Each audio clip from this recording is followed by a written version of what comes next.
Welcome back to It Tastes Like Burning. This is Matt. This is Jesse. And as the per usual podcast notes, you can always reach out to us at ittasteslikeburningcast@gmail.com. You can also find us at Twitter at itlbcast. Same for Reddit. And you can also support us on Patreon if you're feeling particularly froggy or feisty. Yeah, and absolutely reach out to us. I put out a deal, I don't know, it's been a few weeks ago, a month ago, on Twitter, just saying, hey, if you got ideas or you want to be on, reach out to us on the email there, and we can see what we can do about getting you on the podcast or using your idea. Did you ever get any bites? No. Damn it. Yeah. Come on, people. You can do this. Yeah, it's not hard. Yeah, we'll Skype you right in. It's easy. Yeah. Take email questions, whatever. Yeah. So, sorry for the late release. We've been pretty busy here. Life stuff and fire department stuff and budget season stuff and just stuff in general.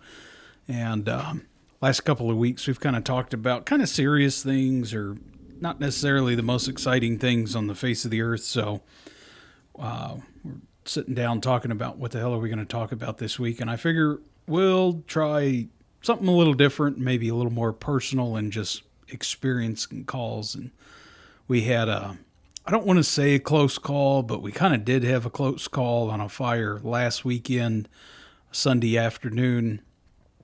Basic premise, the house was one of those old Sears and Roebucker houses that you could order, and it'd come in on a freight train and then build it off of the everything delivered in a box. And then it had a whole bunch of add-ons on it, probably 5, maybe 6 add-ons onto this critter.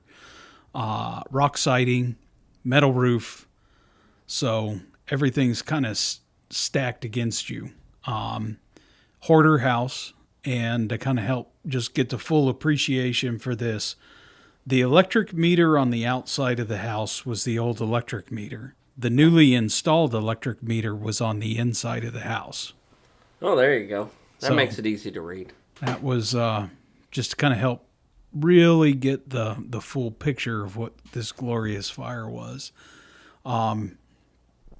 First unit on scene.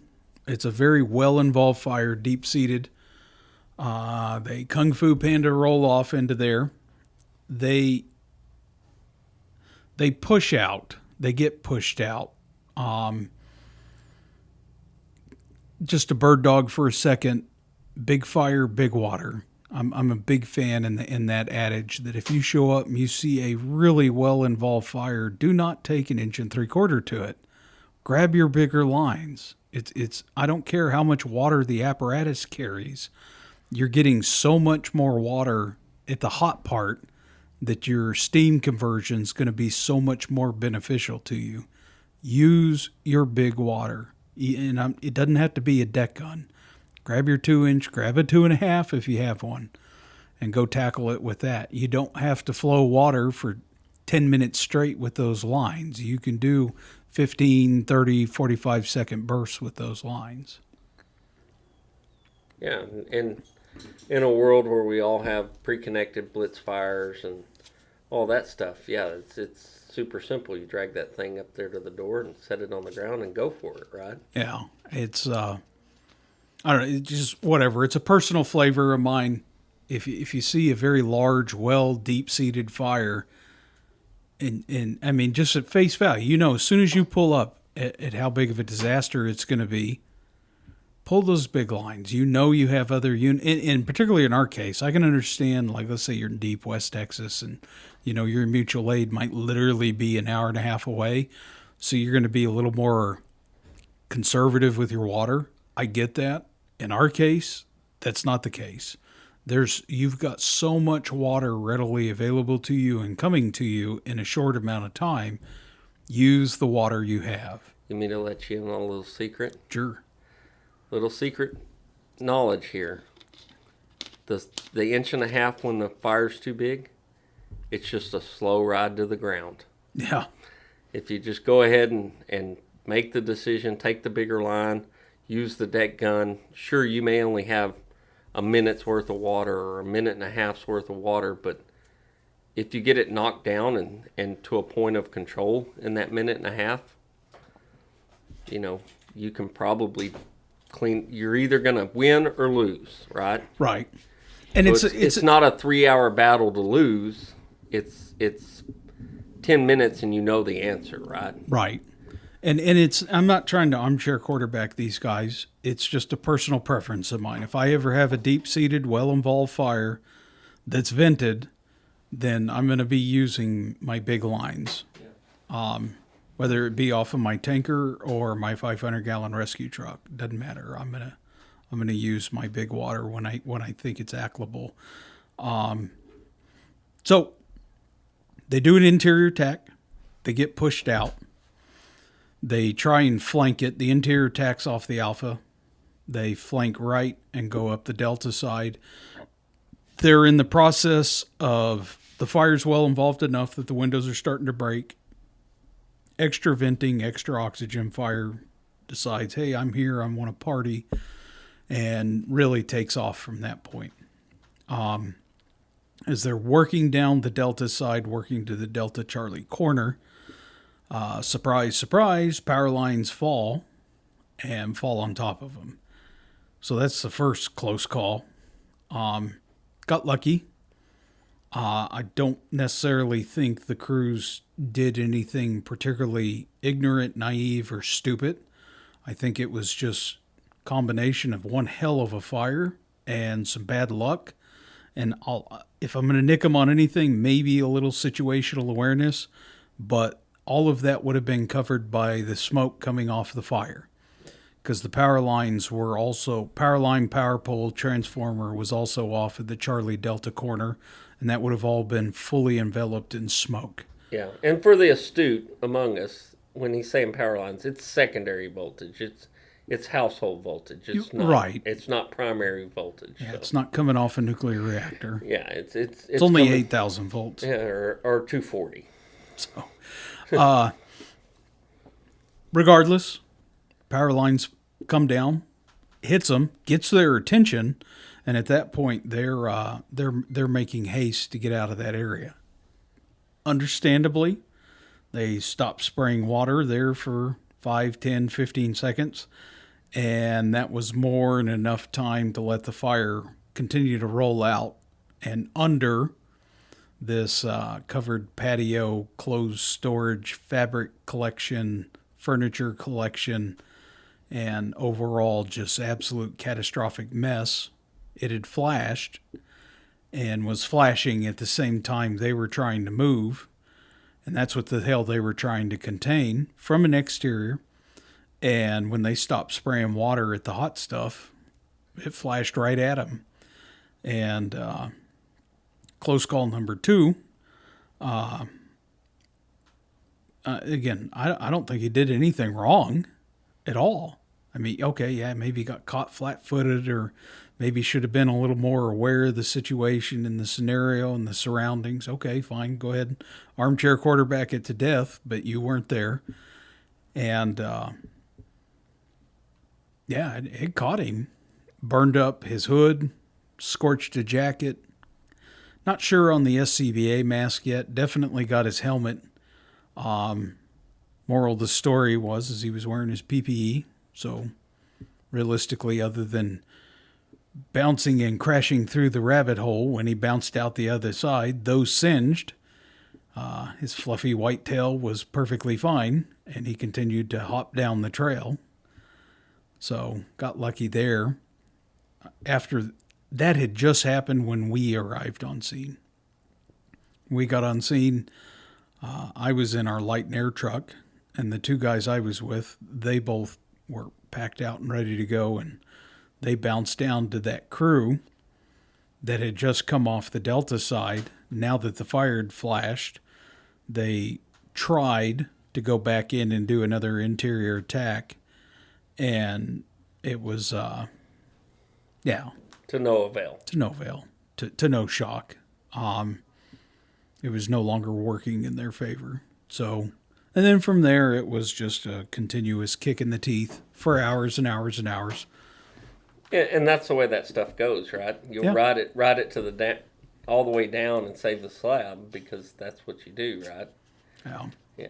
It, And again, I don't want to under impress. This is probably one of the worst hoarders houses I've seen in, I'll say, at least 5 years, maybe longer. so short of open buckets of gasoline, there's not more fuel load in the house.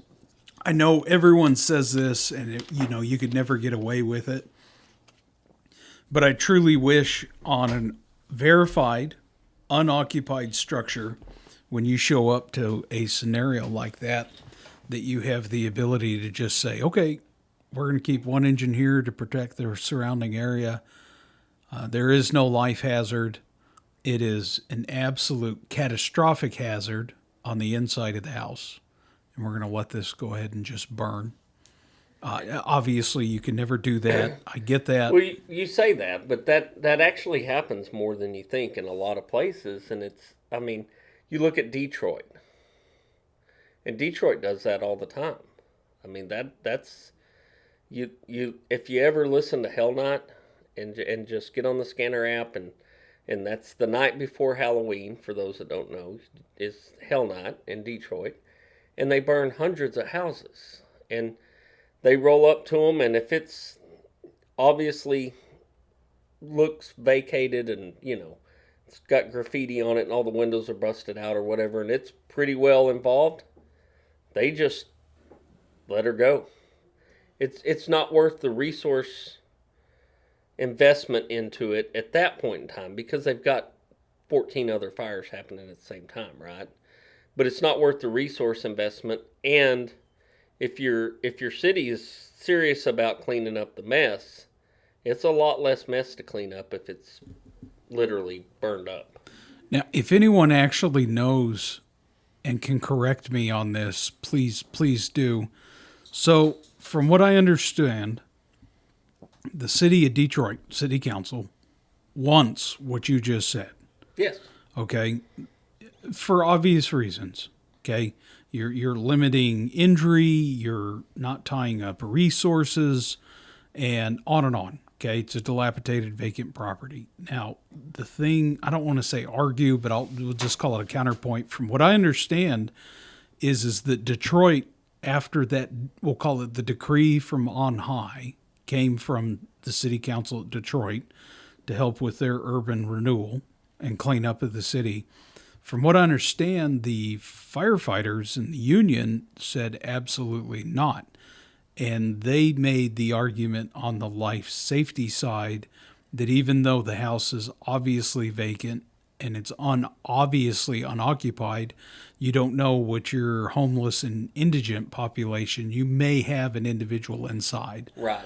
So But they were still going in and doing vent enter search, tying up the crews and apparatus doing that. it all depends on the level of involvement in the fire, right? So if you roll up there and the structure's say 75-80% involved and it's un like it's there's no if there's somebody in there, there's no life in there, right? Then that's when they're pulling the plug on those operations. Like it's got to meet some criteria, and I will tell you that where I came from, we got that directive from up high, and it boiled down to, you've got these properties that are in decay, they're collapsing. There's obviously not somebody going to be living in it, and they're in certain areas of the town where roofs are completely collapsed in and stuff like that, and those things it was arsons.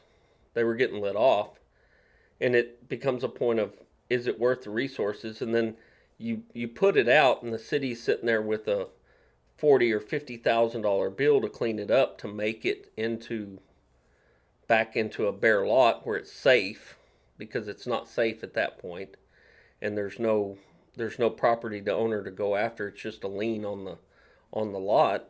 The directive came to make it go away.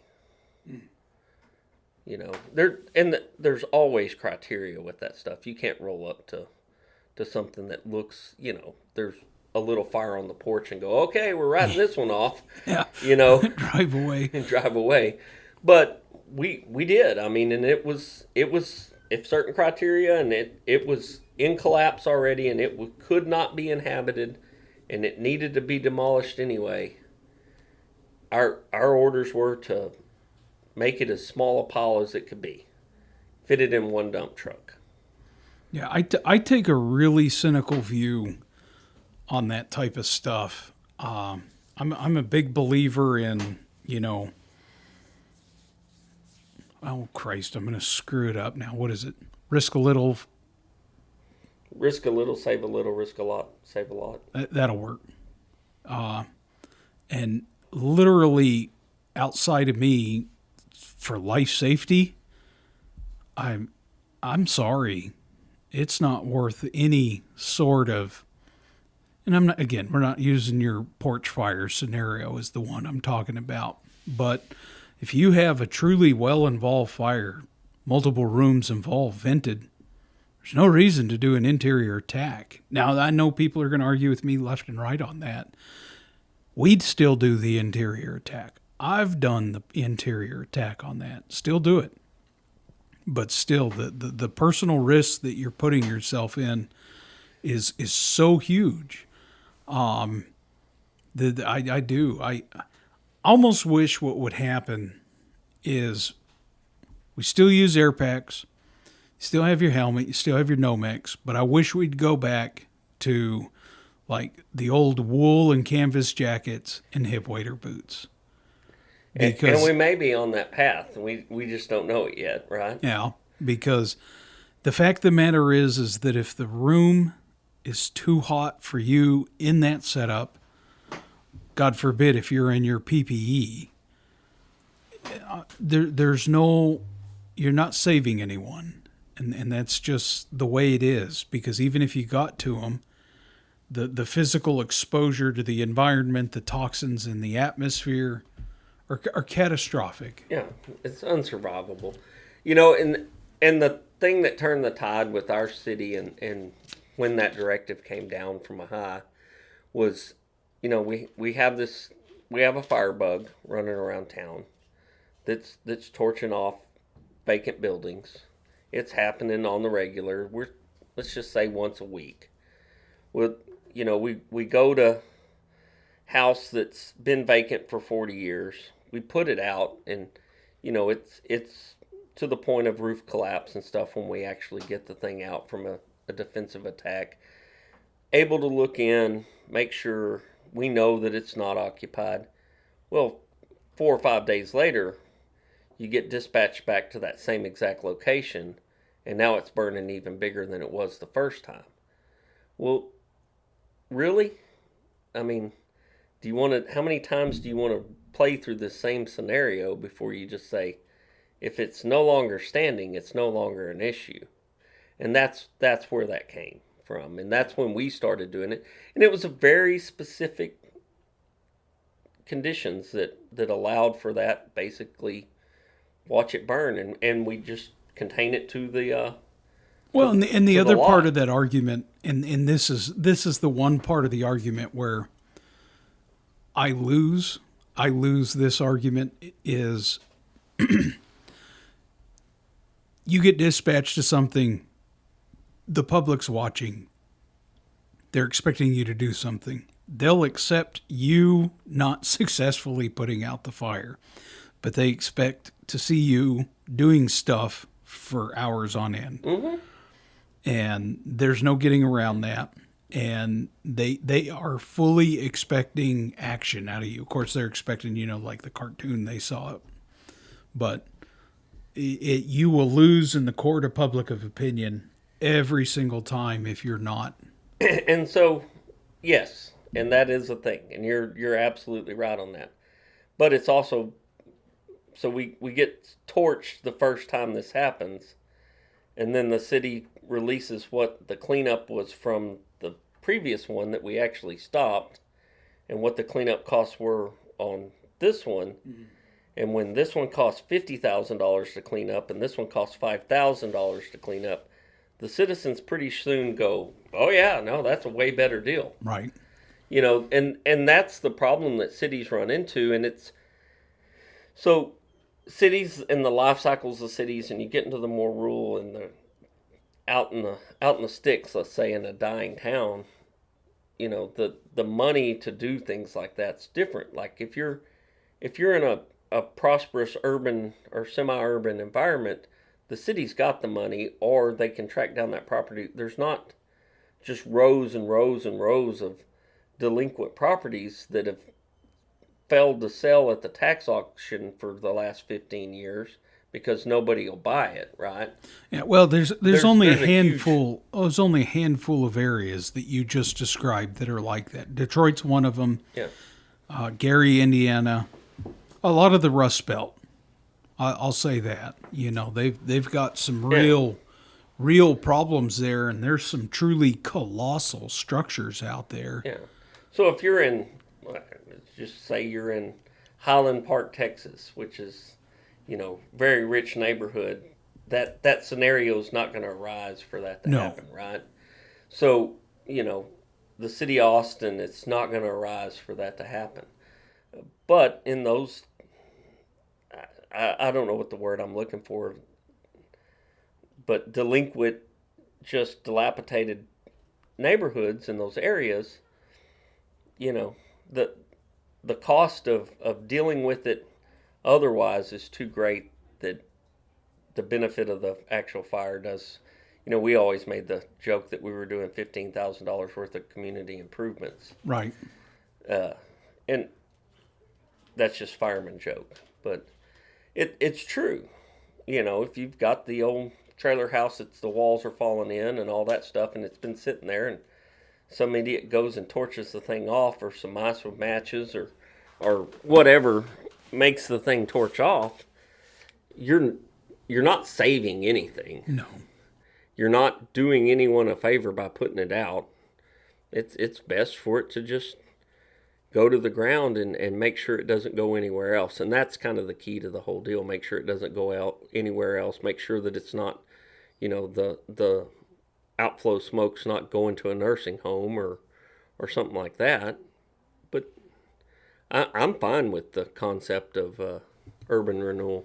Oh yeah, I'm all for it. Like I said, the one thing that's going to kill you though is public perception, because that can eat you alive.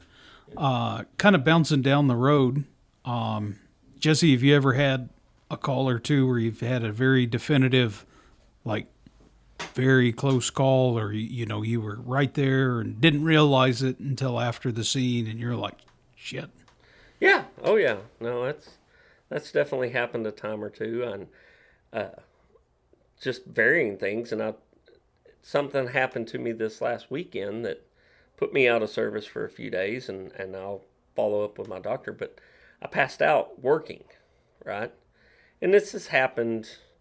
Like I'm a little hypotensive on the norm, so if I vagal a little bit, I'm right there unconscious and flopping like a crappie.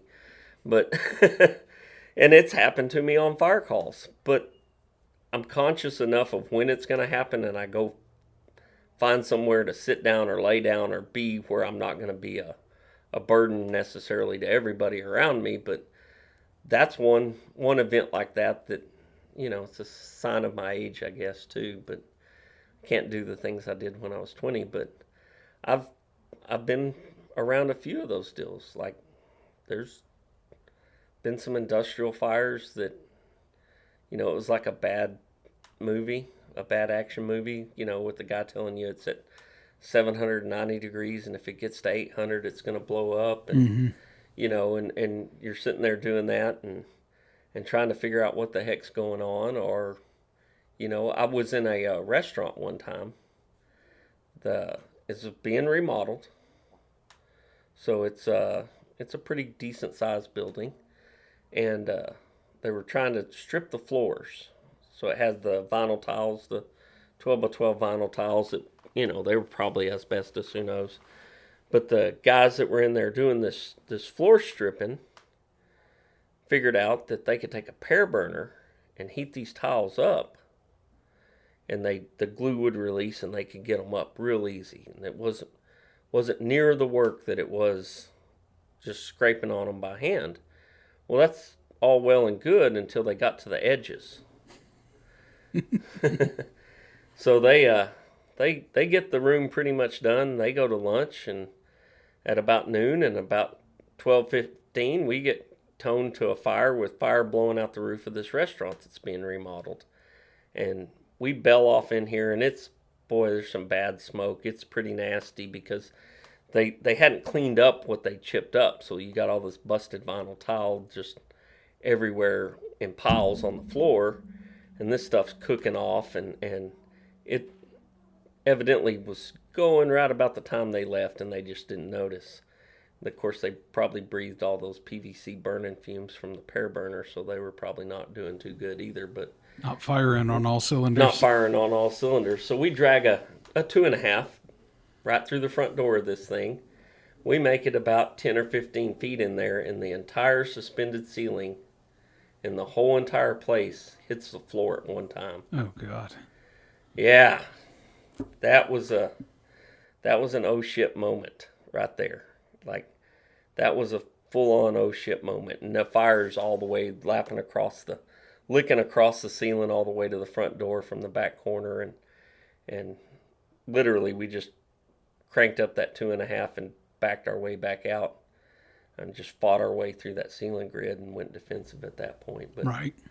But yeah, that was definitely a no shit moment. I mean, you hear stories, and you're trained to carry wire cutters and all this stuff. Yeah, it just swim under it. That's literally your only option. Mm-hmm. Yeah, ducts, air conditioners, all kinds of shit falls down. It's intense. Well, the fact of the matter is you're squished. Yeah. That's just the truth. Yeah, it didn't feel good. I will tell you, it did not feel good at all. Yeah, I've had, on the health front, so 2011 was our catastrophic drought year in Texas. And so we had a huge freeze in February. In March, it was 90. Mm-hmm.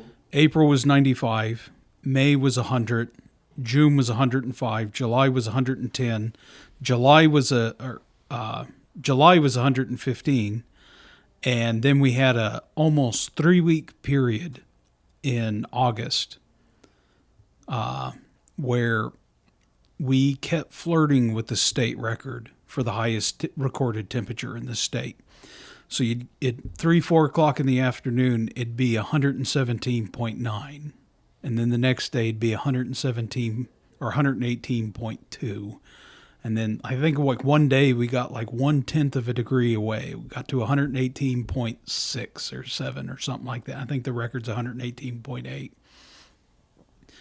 And we had a structure fire at that time. And it was a home improvement house over 20 years. And it was a hayed-out block house with a flat roof. And this guy was installing, the hell was he installing? A pipe, water pipe. So he cut a hole in the hayed-out block, and he was sweating his pipe, and fire got in his hayed-out block.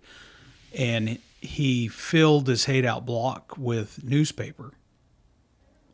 And that happened that morning.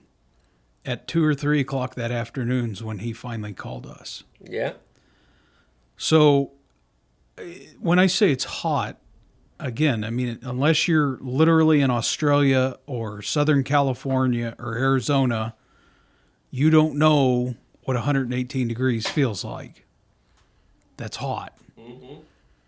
And we get inside, and I mean, it is like weirdly, crushingly hot inside this house.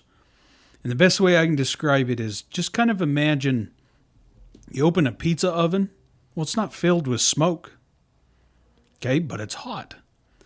That's what it was like walking into this house. So you had everything in the house. It was off-gassing, but the radiant heat coming out of the walls was incredible. So we had the bright idea, should have just used the tool and hit me in the head instead of thinking that this was a solution. So what we did is on the inside, we because he had it framed out on the inside. So we tore the sheetrock off, and then all the smoke from the wood being trapped behind the sheetrock started to finally off gas into the room. So we tear out all the sheetrock, and the heat is indescribable. Well, we're going to bust out a couple holes in the wall, start spraying some water there, inside and outside. I take 3 or 4 solid whacks with a pretty heavy sledgehammer, and my signs of heat stroke is my mouth starts to salivate like I'm about to vomit. So I immediately stop, stand off to the side. I'm already dizzy. And the other guy that I'm with, he takes 3 or 4 whacks with a sledgehammer and he stops. And he's like, I think something's wrong. I'm like, yeah. I'm like, I think I'm going to literally pass out right now. So we go outside. It's the first time I've ever felt this in my entire life. You take your helmet off, you take your hood off, you get your gloves off, you take your jacket off. And it wasn't cool. Like, there was no relief of taking your gear off. Well, we're not set up for that. I mean, even in this miserable part of Texas, you can usually trundle off below a tree, and having your gear off and not having the sun on you is more than enough to get you cooled off.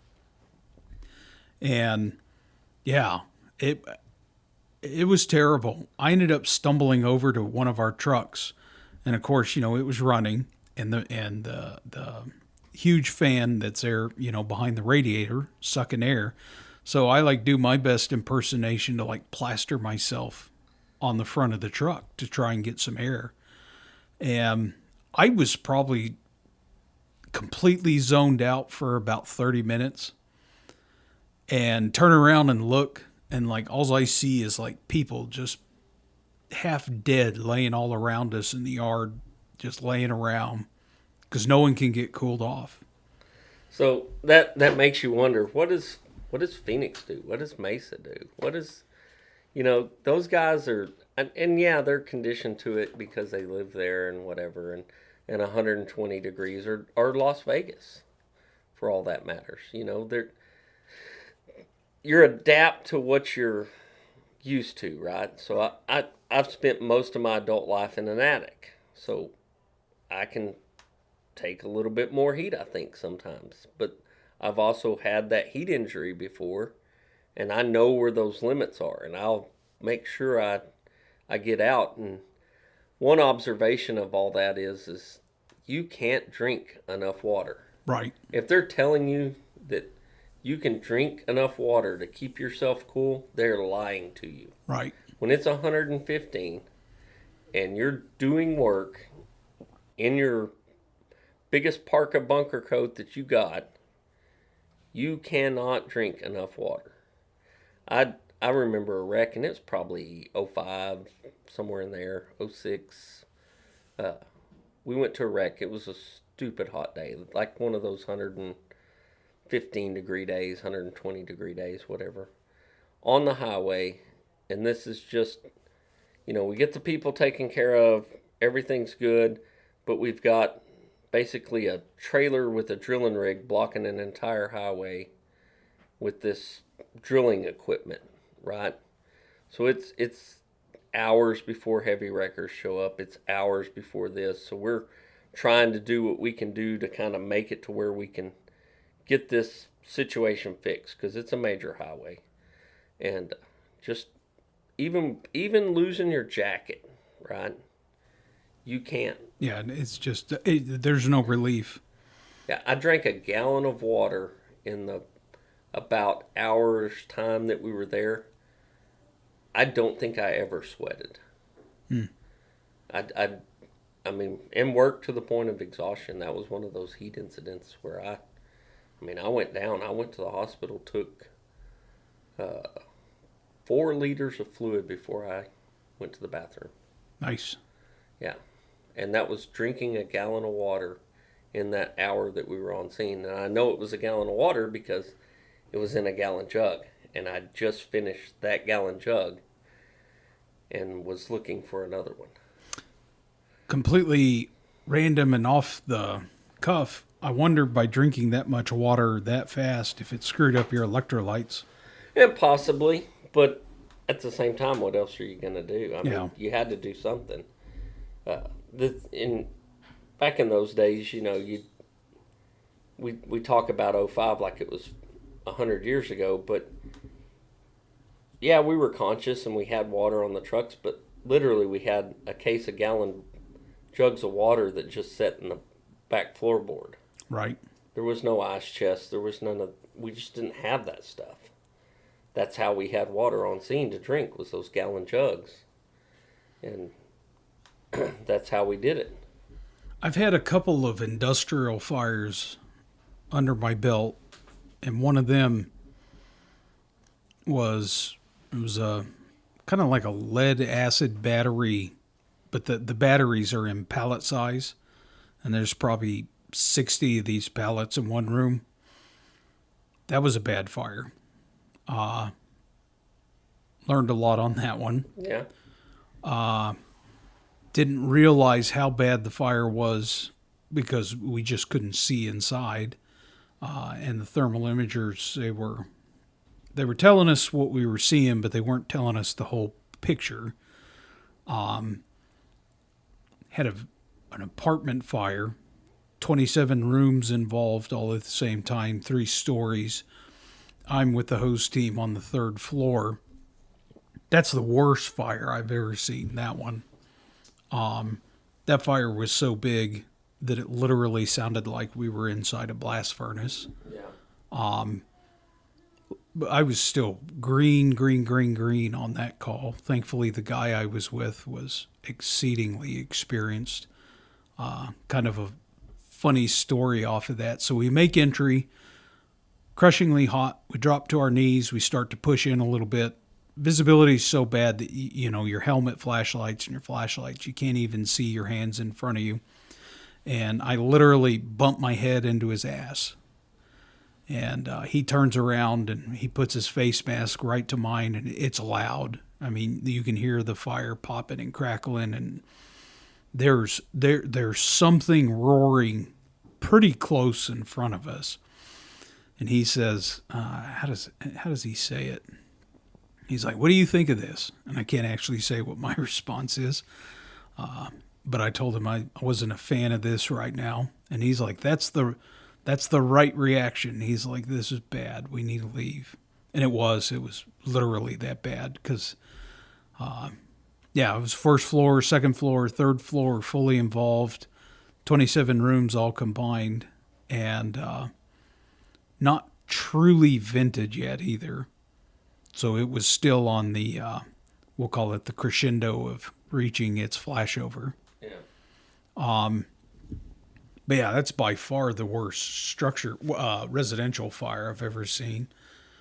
A couple industrial fires have been all there. But that lead acid battery pallet fire in a transfer station in a power plant, that one was all there. After the end of that fire, I tasted a penny in my mouth for a week. Oh, yeah. So probably got a little heavy metal. Yeah, just a touch. Still never did any chelation treatment to that. I probably still ought to go ahead and do that, but never did it. At least it was copper and lead, and things that only kill you a little bit. I think the big thing that I kind of want to emphasize here, because I truly try and be cautious, but at the end of the day, what you're doing is inherently dangerous. And you're not omniscient. Right. And you're signed up for it, career or volunteer, and you're expected to take a risk. Now, I will put it at your feet to how far you want to take that risk. And there's a difference between doing what needs to be done and being an absolute idiot. Some people know the difference. Some people will learn. Some people don't get to come out of the backside of the learning. Yeah. It's one final lesson. And it's a lesson for everyone else. And it's, at the end of the day, you're expected to show up and do stuff. And there's a certain part of that you need to do that. But you also need to actually adhere to training and, God forbid, some logic and some common sense. And probably one of the bigger things that I would encourage, particularly new people, to pay attention to, but it's even more so on the experienced guy, is when you're doing something and that proverbial sickly feeling, your hackles stand up on your neck, you're uncomfortable, you know this isn't right. That's like the little survival instinct inside of you doing cartwheels and somersaults, screaming to try and get your attention, to get you to kind of reevaluate your current predicament or situation or scenario. And, to really pay attention to it, because the fact of the matter is that you can always back out and come at it either from the same angle or a different angle, or just get better, more resources. And no one's ever going to fault you for reassessing the situation. And to me, a prime example of all that, and how your risk and what you're actually going to do is West, right? West is kind of the ultimate example of that. And he's not talking about a cardinal direction. Jesse's talking about a town called West Texas. Yeah. In West Texas, I can guarantee you, if you're listening to our podcast, you know this event. It was a fertilizer storage facility. Right. Ammonium nitrate fertilizer. And so a lot of lessons were learned there about that and what happens to ammonium nitrate. And this goes all the way back to Texas City, and then you look at Beirut and all these events that have happened with this fertilizer. But what choice did those guys have at that moment in time? Right, none. None. They had to do what they were doing because the entirety of their town depended on their actions and them making an effort, right? Yeah. The only recommendation that I would leave in that entire situation is that I would say they maybe should have considered setting their trucks up and just leaving them in pump gear, flowing and flowing, and it is what it is. Whatever happens, happens, and leaving. That's the only. Like I said, I feel so. I don't want to comment on it because I think everything they did was right, even though it resulted in all of them dying. The information they had at the time, that's a big thing that a lot of people don't give them credit for, is that a lot of people that analyze that and armchair quarterback that does not understand that the information that those guys had at the time was not correct. It was not relevant, and it was not even remotely representative of the situation that they were currently in. And the people that had that information literally scampered away and ran away from the building, as they should have, okay, because it was that bad. But those guys going in there did not know.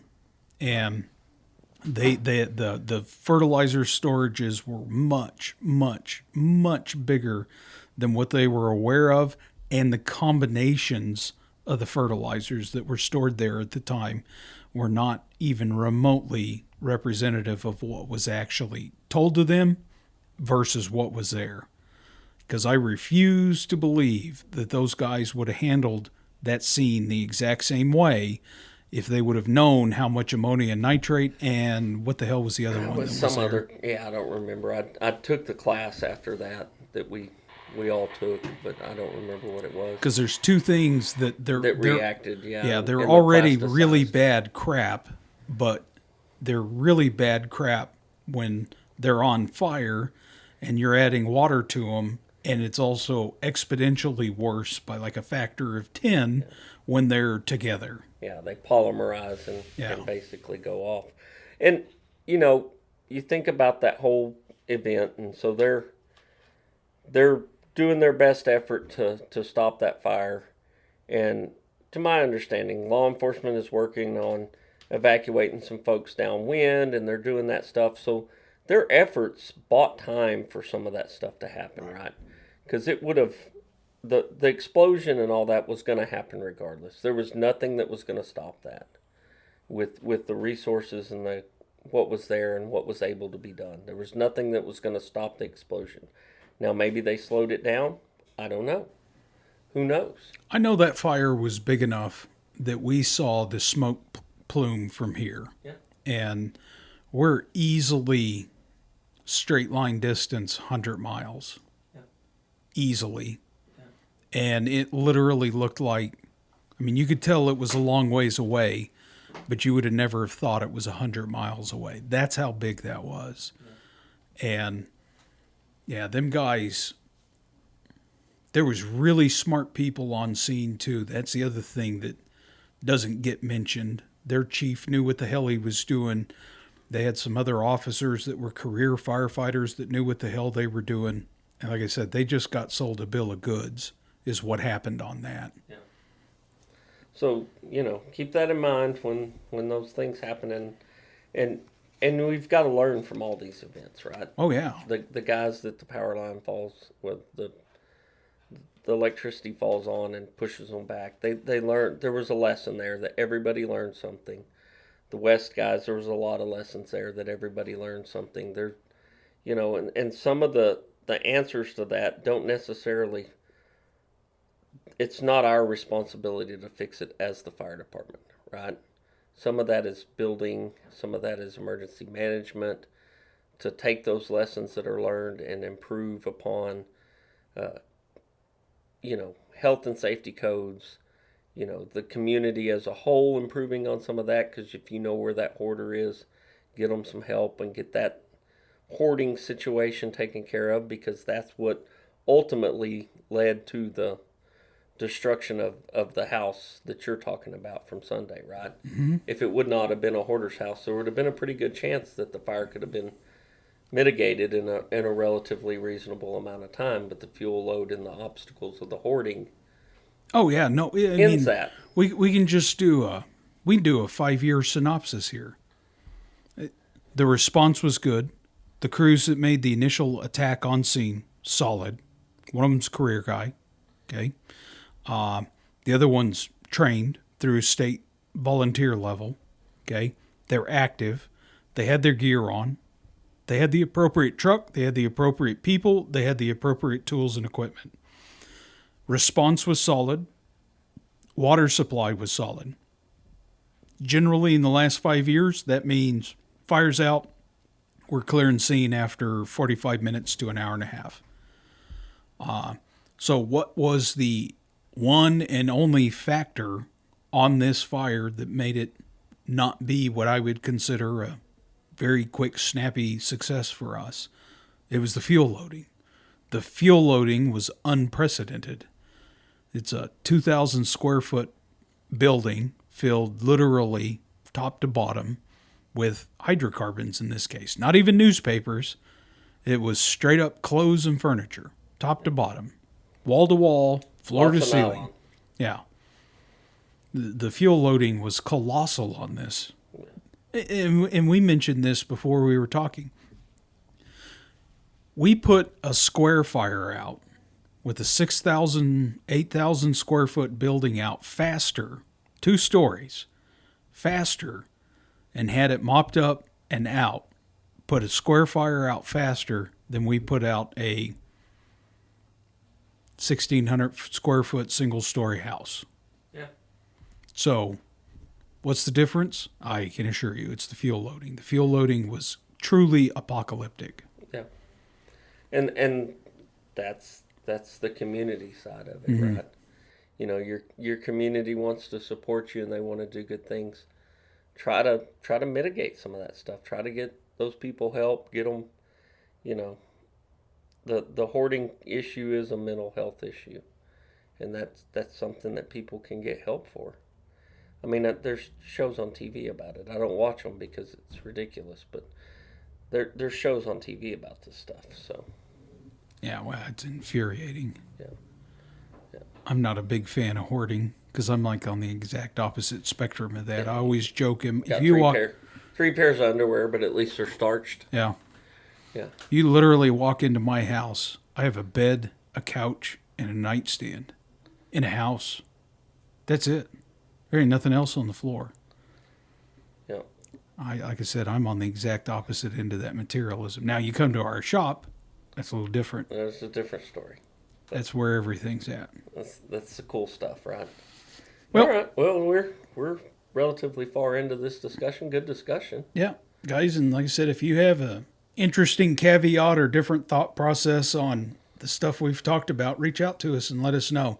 I'll go through it again real quick just because I should. It tastes like burningcast at gmail.com. You can reach us at Twitter at itlbcast, and same for Reddit.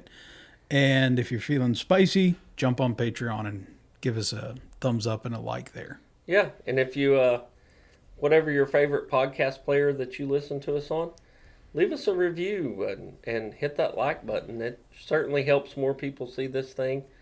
We're ever more popular and all the way almost around the world now. So Yeah. that's pretty cool. We And we're always open to questions and guests and thoughts and anything. yeah. Until next time. Appreciate it.